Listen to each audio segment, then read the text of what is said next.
बिजली मंत्री रणजीत सिंह चौटाला हमारे साथ मौजूद हैं। सर, जिस तरह से आज विधानसभा का दूसरा दिन था, उसमें आज कई विधेयक भी पास हुए, किस तरह से देखते हैं? देखिए, एक नॉर्मल कोर्स था जिस तरीके से विधानसभा चलती है।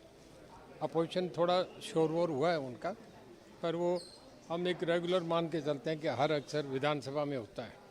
और सारे बिल जो थे बिल्कुल आराम से पारित हुए, बिल्कुल स्मूथली सारी विधानसभा चली। सर, हरियाणा विधानसभा के स्पीकर ने शून्यकाल की एक परंपरा शुरू की है, उसके तौर तरीके पर आज सवाल उठे, क्यों, क्या वजह लगती? देखिए, सभी के कहने से उन्होंने ये भी कहा कि हुड्डा साहब आप भी उस मीटिंग में थे, हमने आपके कहने से शुरू करा, अब अगर इसे आप ठीक नहीं समझते इसे बंद करते हैं तो इस पर फिर सब लोग कहने लगे नहीं ये चलना चाहिए। मतलब जीरो का मतलब होता है कि आप अपनी कोई भी बात उस वक़्त रखें। ये लोकसभा में एक परिपाटी है चली आ रही है, तो हमारे विधानसभा में भी ये कर देती है, तो बड़ी अच्छी शुरुआत है। पर थोड़ा थोड़ा समय से आदमी सब एडजस्ट होते जाएंगे, फिर ये भी समझ जाएंगे इसकी इम्पोर्टेंस क्या है। सर, ऑक्सीजन से कमी की मौतों का मुद्दा पहले दिन भी उठा, आज भी मुद्दा गरमाया रहा। हुड्डा साहब भी इसके ऊपर आक्रामक थे, सीएम साहब ने स्टेटमेंट देने की बात कही है और आप लोग भी कहते हैं कि मौतें नहीं हुई, लेकिन उस वक्त तो हाहाकार बहुत मचा। देखो, ये एक ऐसा समय था, महामारी ऐसी आई थी कि पूरी दुनिया में बहुत सवाल छोड़ के जाएगी और किसी को ये अंदाज़ा नहीं था। अब कई मैंने भी बहुत करे, हुड्डा साहब ने भी ऐसा बहुत कहा होगा। बहुत लोग सिलेंडर घरों में लेके चले गए।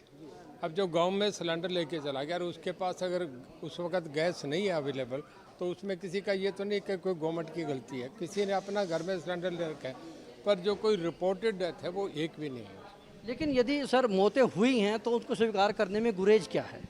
देखिए, अगर सरकार उतनी मान लेती, आखिर कोई सिस्टम से है। हुड्डा साहब भी एक पार्ट रहे सरकार के, जब नीचे की जो रिपोर्ट आती है उसी पे रिप्लाई होते हैं ना। कहीं ऐसी एक भी हमें नहीं है कि जिससे ऑक्सीजन नहीं होने की वजह से डेथ हुई। सर, मेरा एक आखिरी सवाल है कि गुरमीत राम रहीम को जिस तरह से अस्पताल ले जाते वक्त रास्ते में डीएसपी ने मुलाकात कराई, पूरा मामला क्या था, क्या शिकायत आई थी और क्या कार्रवाई की है? हमारे नोटिस में ये आया।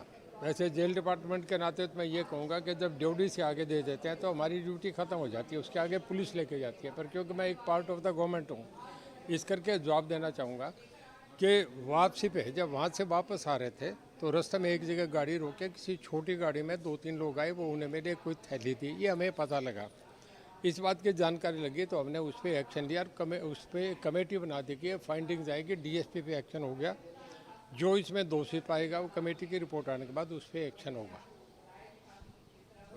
शुक्रिया। ये थे बिजली मंत्री रणजीत सिंह चौटाला, जिन्होंने बताया कि डीएसपी ने जिस तरह से उल्लंघन किया था नियमों का, उनको सस्पेंड किया गया है और साथ ही साथ उन्होंने कहा कि सदन सही रूप से चला है। लेकिन एक बात को लेकर वो भी सफाई देते हुए नजर आए कि ऑक्सीजन की कमी के कारण कोई भी डेथ रिपोर्ट नहीं हुई है। कैमरामैन प्रदीप के साथ Rajesh Chauhan, Living India News, Chandigarh.